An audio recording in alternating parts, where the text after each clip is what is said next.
Cholesterol cholesterol அது heart attack வந்து விடுகிறது. இல்லை, நீங்கள் போய் ஆய்வு செய்து பாருங்கள்.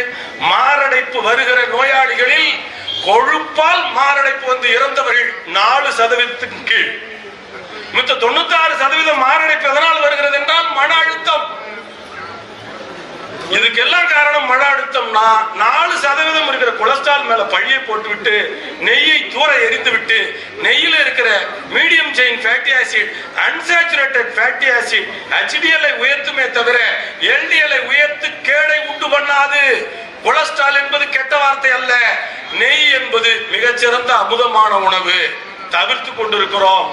Refined oil, double refined oil என்று நாம் சாப்பிட்டு சாப்பிட்டு சுட்ட எண்ணெயை சுட வைத்து எல்லாரும் ஹெப்படைட்டிஸ் B-யையும் பேட் கொலஸ்ட்ராலையும் வளர்த்து கொண்டிருக்கிறோம்.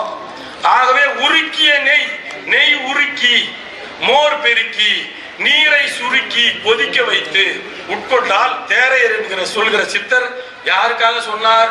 எங்களை போல BS MSc MD சித்தா படிக்கிறவங்க மட்டும் பரீட்சை எழுதி பாஸ் ஆகவா சொன்னார்?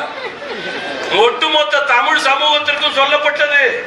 நெய் உருக்கி மோர் பெருக்கி நீர் சுருக்கி உண்பவர்தம் பேர் உரைக்கில் போமே பிணி.